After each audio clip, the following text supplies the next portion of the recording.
Amigos, este es un diciembre con virus, con un triunvirato entre la gripe rara o mala, como le dice la gente, las nuevas cepas de Omicron y además esta nueva moda que tenemos, prácticamente viene todos los años, pero la influenza viene a combinar esta trilogía de virus que hace que la gente sienta preocupación y además se sienta enfermo, inclusive en todo este mes de diciembre. Y como tenemos ahora un frío, pues cualquier gripe puede confundirse con otra cosa y viceversa. Yo pensaba que le ibas a poner apellido a esa trilogía. Sí, esa trilogía, y venía una palabra, yo dije, la va a decir, no, me quedé ahí. Me quedé ahí. Pero para hablar de esa trilogía, tenemos aquí a la doctora Clevi Pérez, que es presidenta de la Sociedad de Infectología. Qué buen momento para traerlo, doctora, previo a Nochebuena. ¿Cómo se siente? Muy bien, muchísimas gracias por la invitación y la posibilidad de comunicarnos con nuestro pueblo a través de ustedes. Háblenos de los virus, de la situación que tiene el país, de toda esta gripe, todas estas situaciones infecciosas, el cólera, la Omicron, y tenemos una cantidad de cosas que bien. Ahora cualquiera podría estar enfermo teniendo muchas posibilidades de enfermedades sin saber de qué está enfermo. Hay una trilogía abusadora porque ataca mucho a los niños. Apellido, ve. A los indefensos niños los ataca. Sí. De hecho, hay un incremento importante de internamientos que empezó, por ejemplo, a verse en los Estados Unidos y también en países del norte de Europa desde hace ya un par de meses, precisamente por lo que hemos visto que es la combinación en esta temporada de influenza, de virus sincitial respiratorio y también de SARS-CoV-2, productor de COVID-19. Esto demuestra que las pandemias se acaban cuando se acaban y no por cuando se dice que se van a acabar. No es por decreto que se acaban. Exacto, porque inclusive el mismo presidente de la OMS había dicho en octubre que ya vislumbrábamos el fin de la pandemia y lamentablemente no ha sido así. Hemos tenido realmente ya una nueva ola que ha afectado a la mayoría de los países, incluyendo ya la República Dominicana, donde después de tener unos meses sin prácticamente ver muy pocos casos de COVID, hemos vuelto realmente a tener un incremento de casos desde hace un mes atrás. Doctora, hablemos del cólera. Hay en la prensa nacional desde hace varias jornadas informes, reportajes sobre las condiciones de vida realmente en situación de miseria que están ahí alrededor del río Isabela. Específicamente hay un foco, así lo ha declarado Salud Pública, en el barrio La Sursa, en donde pese a la advertencia de las autoridades de que haya un manejo adecuado de las aguas, el apoyo quizás en el tiempo más reciente con agua potable, vemos a niños que se bañan en las aguas del río Isabela, y eso es algo que podría salirse de control. Nos gustaría tener su perspectiva sobre la prevención que se ha hecho hasta ahora, las medidas que se están tomando y hacia dónde podemos ir. Bien, esta es una enfermedad con la que en la isla y producto, ¿verdad? Es también una enfermedad importada que hemos tenido en diferentes momentos de la historia de nuestra isla y también específicamente de nuestro país. Y en ahora este último brote que ya tiene sobre todo unos 3 meses afectando a Haití, donde ha causado la muerte ya de más de 300 personas, pues también ya estamos reportando casos en la República Dominicana. Aunque ciertamente las condiciones no son iguales, pero en nuestro país hay un porcentaje muy importante de personas en condiciones de pobreza, personas que viven hacinadas sin acceso a agua potable o en condiciones realmente deplorables. Y por supuesto a esas poblaciones es que más va a afectar esta enfermedad diarreica bacteriana llamada cólera. Estas personas que viven cerca, no solamente en la Sursa, sino en todos estos barrios aledaños que tienen acceso al río, que pescan, que se bañan, que lo utilizan esta agua, pues son personas que realmente ahora mismo están bajo riesgo de contagio del cólera. Y sobre todo, como hemos visto en Haití, los más afectados están siendo los niños, ¿no? Un 40% aproximadamente de los pacientes tienen menos de 14 años.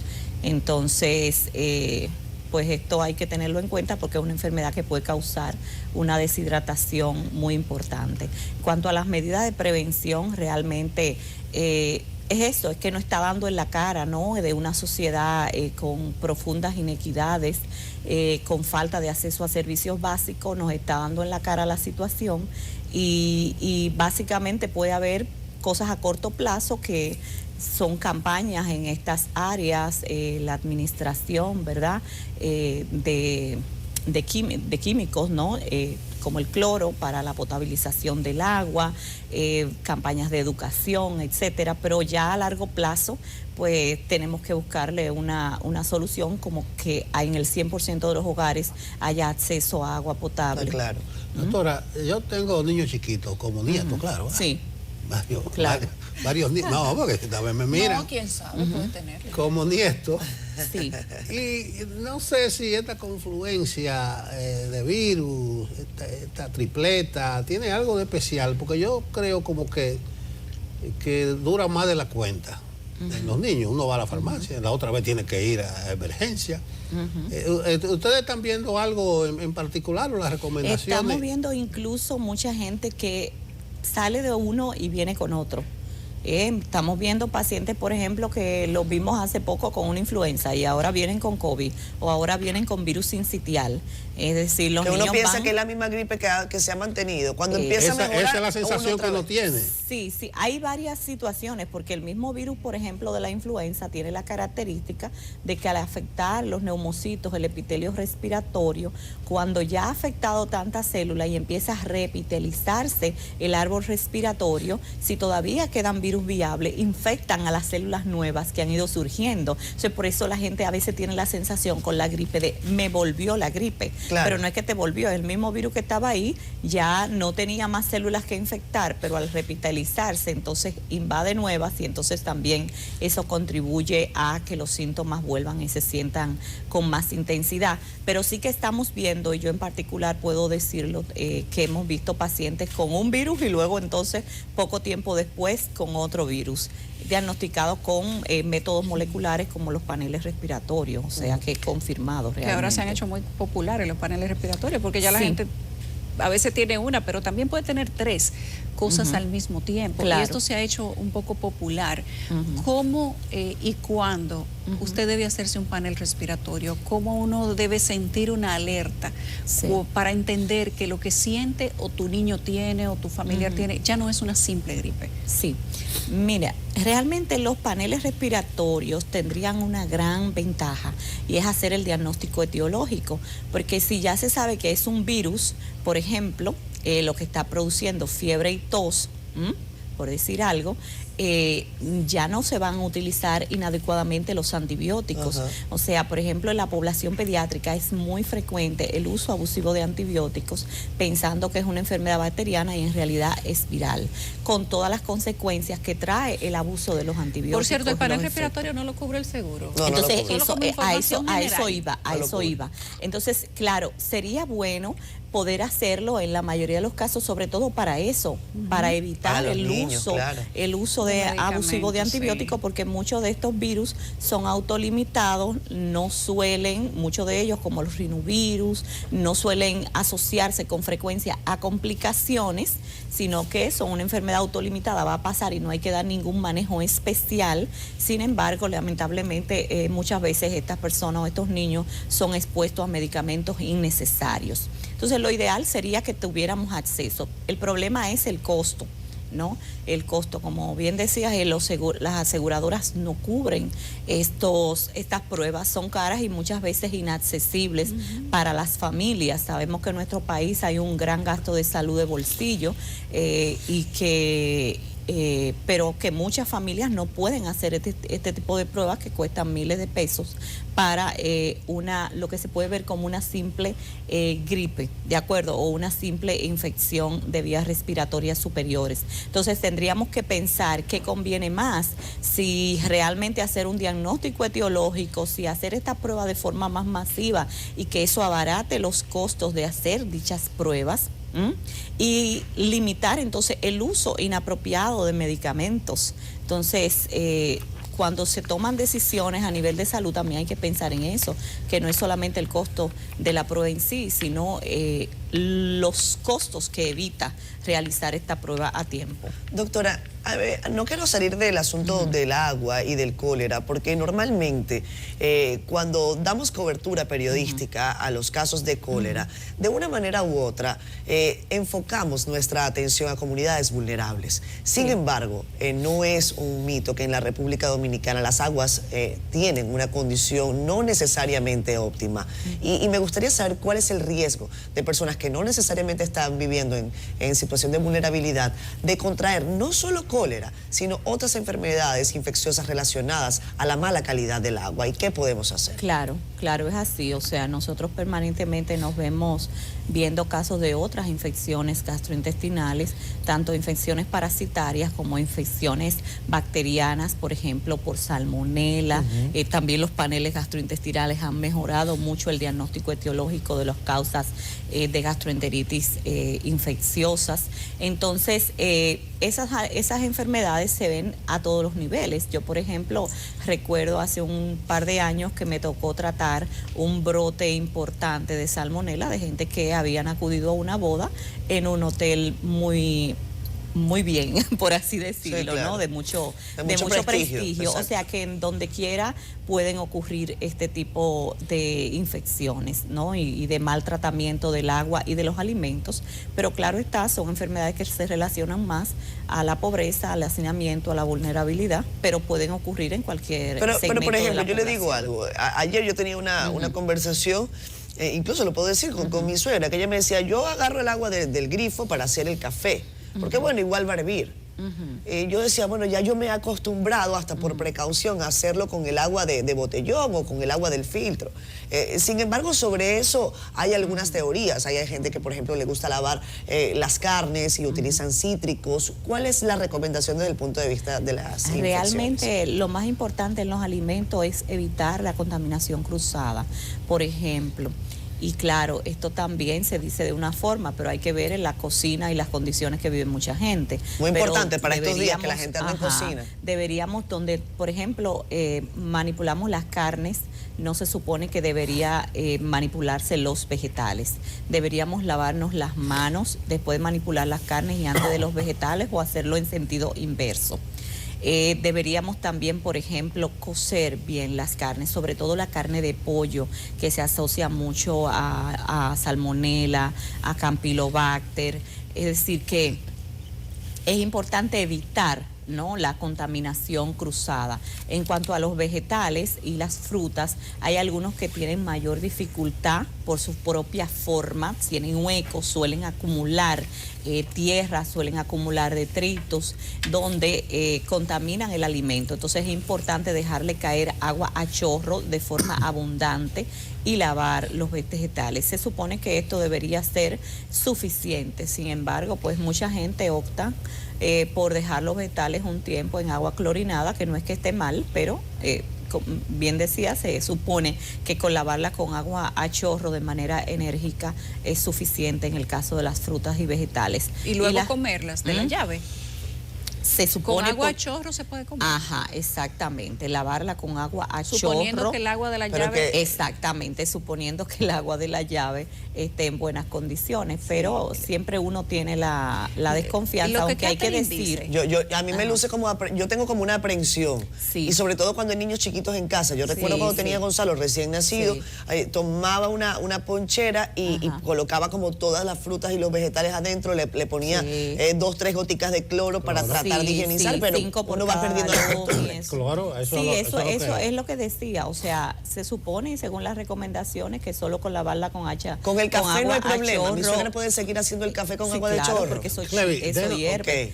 Pero la gente acá, con la desconfianza que tenemos del agua del grifo, pues a veces tomamos unas medidas adicionales a las que se recomiendan, digamos, de manera internacional. Doctora, vamos a hacer una pausa en el contexto de esta conversación para darle sustancia real. Vamos a pasar a la SURSA. Muy bien. A propósito del cólera. Susan Castaño, nuestra compañera, está allá. Vamos a ver cuál es el ambiente, cómo amanece hoy la SURSA y su situación con el cólera. Susan.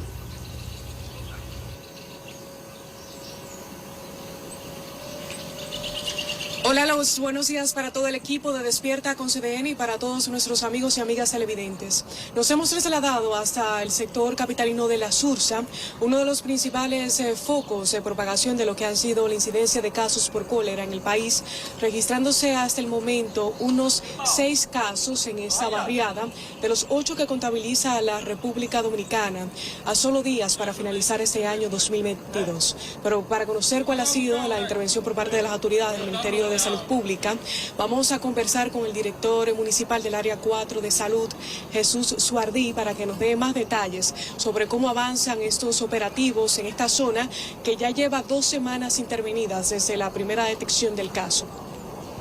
Sí, muy buenos días, muchas gracias. Dentro de las actividades que se están programadas, pues ya nos reunimos todas las instituciones.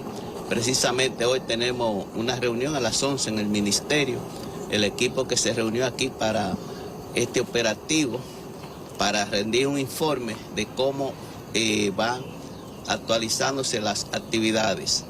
Como sabemos, el compromiso del Ministerio de Salud Pública y el director Daniel Rivera, conjuntamente con la CAS, el Ayuntamiento, Obra Pública, Medio Ambiente, Educación, el Departamento de Epidemiología, Salud Colectiva, son las instituciones que están al frente de este operativo, haciendo un levantamiento. Se ha hecho un levantamiento casa a casa para ver cuál es la situación, entregándose, por ejemplo, insumos tales como kit que llevan suero de rehidratación oral, cloro y otros insumos más para mantener el control.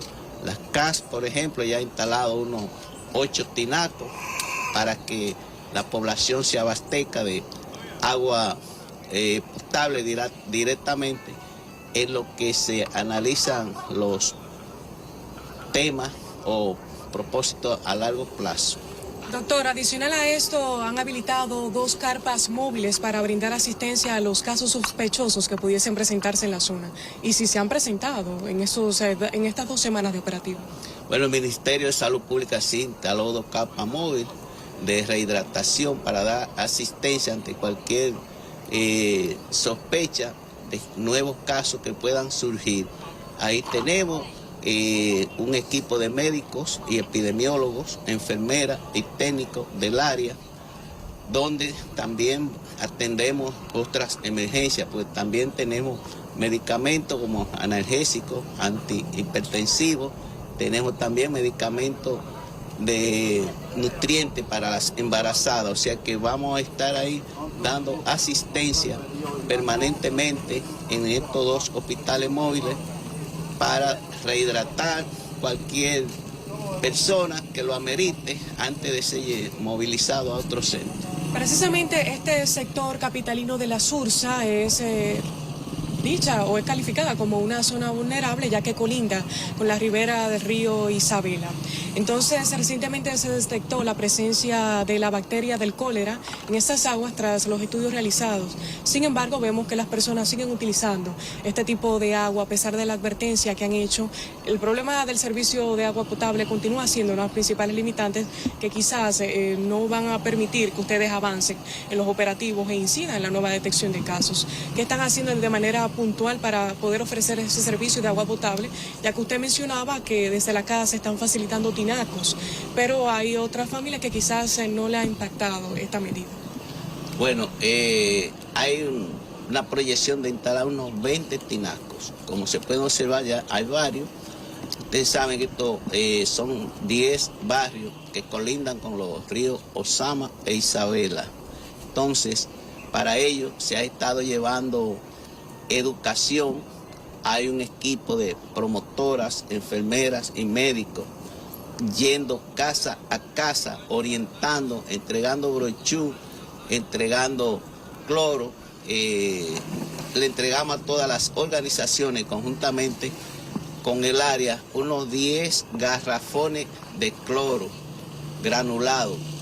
Hoy viene para acá Secové, vamos a intervenir ahora directamente con la fumigación, entrega de mosquiteros, entrega de racumicin cebo para evitar que siga la contaminación. A nuestras espaldas vemos que está ubicado el popular balneario de La Posita y también vemos que a pesar de la advertencia de las autoridades siguen continuando dándose un chapuzón en este balneario sin saber quizás si está contaminado o no. Las medidas, ¿piensan ustedes clausurarlo en lo adelante? Eso no está contemplado todavía en el plan de acción, o sea, se están estudiando las posibilidades, pero de acuerdo a los técnicos de medio ambiente y de la CAS, se entiende que si se clorifica como es un agua que retoña y corre, el nivel de contaminación no sea tan elevado por esa situación. Pero ¿se ha detectado cierto tipo de contaminación en estas aguas, ya que colindan con el Isabela? Bueno, en los estudios sí, por ejemplo en el río Sama, ahí en parte, pero como ustedes ven, los casos, las personas, mayormente los extranjeros, se siguen bañando y no han surgido nuevos casos. Eso quiere decir que puede ser que en un momento, pues, como fluye, cualquiera condicionante se encuentre ahí, pero no han seguido aumentándose los casos. ¿Cuántos comunitarios han impactado ustedes hasta el momento y si continuarán en lo adelante estas jornadas? Bueno, aquí las organizaciones de la SURSA, conjuntamente con la Fundación Funsa Sursa, todas las organizaciones, unas 20 juntas de vecinos, la Defensa Civil y la Cruz Roja, conjuntamente con el Área 4 y las instituciones que están al frente de mantener el control, han estado permanentemente colaborando y cooperando en esta comunidad. ¿Cuántas personas han impactado? Bueno, llevamos alrededor de unas 300 casas que hemos impactado. Ahora mismo vamos nuevamente a seguir haciendo los levantamientos. Si hay un caso sospechoso, se le toman su muestra rápida y vamos a seguir operando por tiempo indefinido hasta que las condiciones ya sean reguladas. Muchísimas gracias. Estuvimos conversando con el doctor Jesús Suardit, el director municipal del Área 4 de Salud Pública, quien encabeza los operativos que realizan las autoridades sanitarias en este sector de la Sursa, donde se ha detectado ya unos 6 casos y la incidencia de esta bacteria en aguas del río Isabela. Y debemos de recordar que desde el 2010 la República Dominicana no registraba brotes por esta enfermedad y que para esa fecha, o para ese año mejor dicho, fueron más de 400 las defunciones y 28.000 los casos de una enfermedad que prácticamente se mantenía controlada, y debido al aumento de los casos que se ha producido en Haití, las autoridades han tomado una serie de medidas que incluyen la línea fronteriza, además de otros puntos como este en el que estamos ubicados, donde ya se han detectado algunos casos en la población infantil, así como en adultos mayores. Las recomendaciones por parte de las autoridades de salud pública giran en torno a lavado frecuente de las manos, a la desinfección de espacios, así como la cocción de los alimentos y tomar solamente agua purificada, o sea, deshacerse del tipo de agua que es proveniente del río. Y recordar también que en esta zona se han cerrado unas 2 envasadoras de agua tras identificarse cierto tipo de irregularidades con respecto a la distribución y otras bacterias de contaminación. Por el momento son los detalles que tengo. Nosotros continuaremos apostados aquí si tienen algún tipo de pregunta. Adelante. No, gracias, Jesús. Muy gráfico el doctor y muy gráfico el set que cogiste. Ustedes vieron un joven aseándose ahí, vieron un niño bañándose en otro lado. Dice el doctor que a pesar de que hay gente bañándose ahí, no se han reportado nuevos casos. Pero hay que recordar que Salud Pública dijo que detectó una bacteria en esas aguas. En el agua del río. En el agua del río. Es una situación. Ya bueno, decía Catherine. Cualquiera se podría preguntar si no lo pueden lo sabe Isabela, decía Catherine que hoy es el día del pobre. Y yo decía que el pobre es el día de todos los días. Ahí fue que murió la manatí Juanita. Sí, y ustedes vieron, vean la autopsia de Juanita. Ay, sí. Lo que pasa es que en ese cinturón no hay ni drenaje pluvial, ni cloacal, ni nada. Y ese es el área donde la gente se asea, va ahí, se baña, así como usted coge. Esa imagen está en vivo, en señores. su penthouse y se da Oye, un buen baño. tal vez. Ahí, mira, está. Y es lo que decía la doctora ahí, Clevi. eso es su aseo por la mañana. Tal vez Juanita creía que la estaban tirando en un buen sitio cuando la sacaron. Sí, la a soltaron sábado. ahí, pero ni modo, doctora, ya usted pudo ver ahí. Usted habló de que no cubre el panel, el problema de la medicina. Por ejemplo, esta es una coyuntura ideal para que funcione efectivamente la atención primaria. Sí. ¿Qué tendrá el niño? Pero sigue resultando muy limitada e ineficaz. Así es. Entonces le pregunto, como presidente de la Sociedad de Infectología, como lo hice ayer con la de Cardiología, ¿ustedes están en un armisticio en Santa Paz con las ARS? ¿Tienen alguna...? Nosotros estamos apoyando al Colegio Médico Dominicano. Entendemos que la ley, por múltiples motivos, la Ley General de Salud y la de Seguridad Social deben ser revisadas, modificadas. Entonces, en ese sentido, nosotros estamos apoyando la lucha del Colegio Médico. Bien. Muy bien. Bueno, doctora Clevis, muchísimas gracias por habernos acompañado en esta mañana. ¡Feliz Navidad! Feliz Navidad y un placer. Hoy es el día del espíritu de la Pásela Navidad, bien, el día del doctora. solsticio Muchísimas también. gracias. Gracias. Igual.